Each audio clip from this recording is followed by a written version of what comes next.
शांताकारं भुजंगशयनं पद्मनाभं सुरेशं विश्वाधारं गगनसदृशं मेघवर्णं शुभांगं लक्ष्मीकान्तं कमलनयनं योगिभिर्ध्यानगम्यं वंदे विष्णुभवभयहरं सर्वलोकैकनाथम्। ओम नमो भगवते वासुदेवाय। आपका भक्ति कथा चैनल पर स्वागत है। आपका दिन शुभ और मंगलमय हो। आज दिनांक है 18 जून और दिन गुरुवार है। आज ज्येष्ठ शुक्ल पक्ष की चतुर्थी तिथि है। आज सूर्योदय का समय सुबह 5:23 और सूर्यास्त का समय शाम 7:21 रहेगा।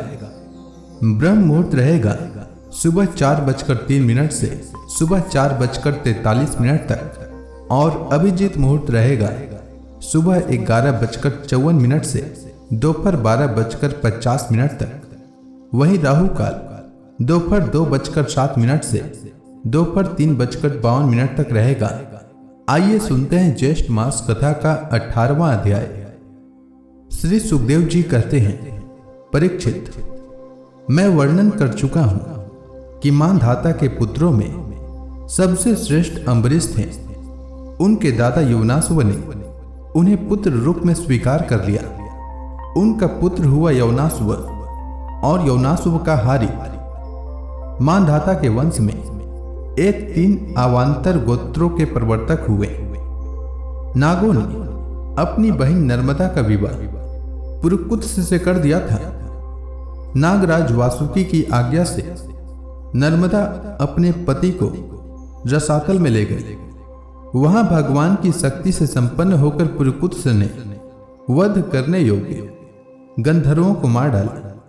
इस पर नागराज ने प्रसन्न होकर पुरुकुत्स को वर दिया कि जो इस प्रसंग का स्मरण करेगा वह सर्पों से निर्भय हो जाएगा। राजा पुरुकुत्स का पुत्र त्रसदस्यु था।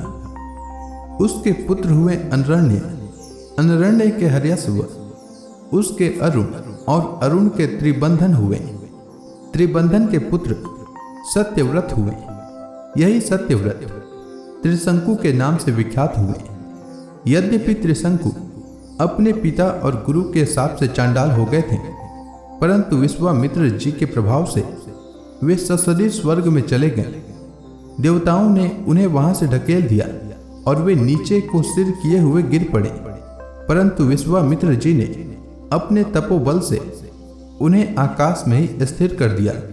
वे अब भी आकाश में लटके हुए दिखते हैं। त्रिशंकु के पुत्र थे हरिश्चंद्र।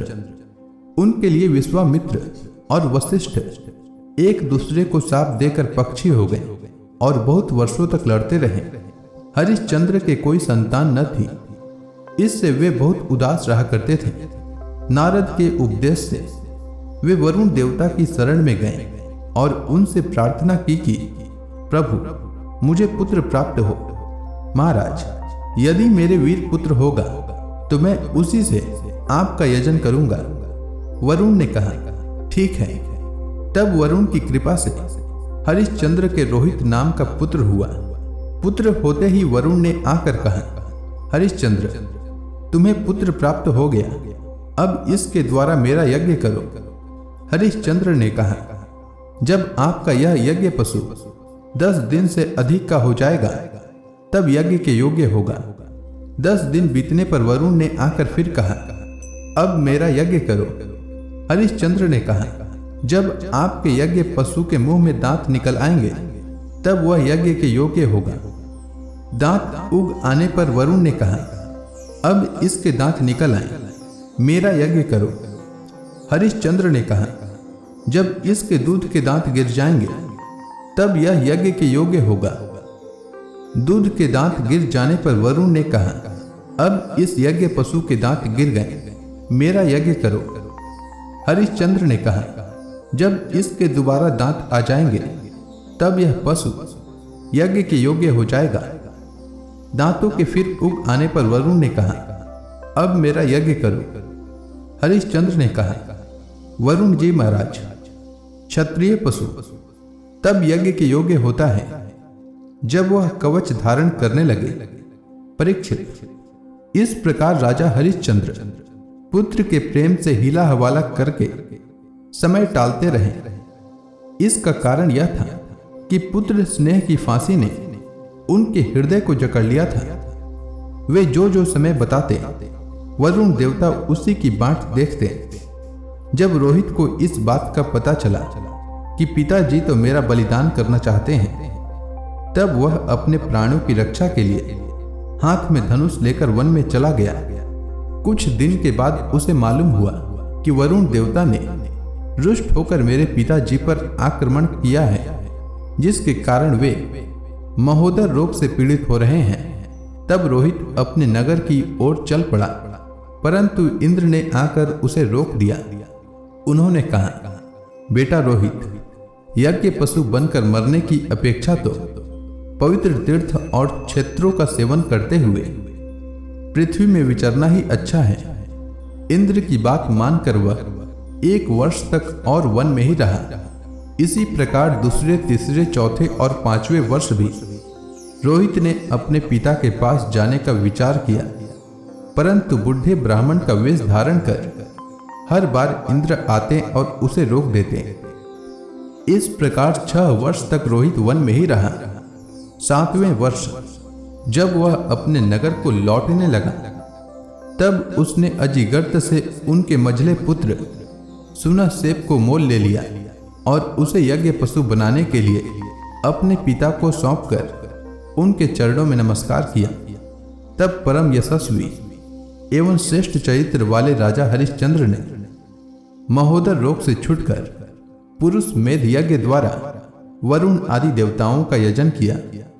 उस यज्ञ में विश्वामित्र जी होता हुए परम संयमी जमदग्नि ने अध्वर्यु का काम किया। वशिष्ठ जी ब्रह्मा बने और अयास्य मुनि सामगान करने वाले उद्गाता बने।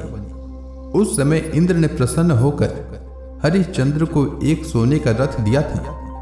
परीक्षित, आगे चलकर मैं सुनहसेप का महात्म्य वर्णन करूंगा। हरिश्चंद्र को अपनी पत्नी के साथ सत्य में दृढ़ता पूर्वक स्थिर देखकर विश्वामित्र जी बहुत प्रसन्न हुए। उन्होंने उन्हें उस ज्ञान का उपदेश किया जिसका कभी नाश नहीं होता।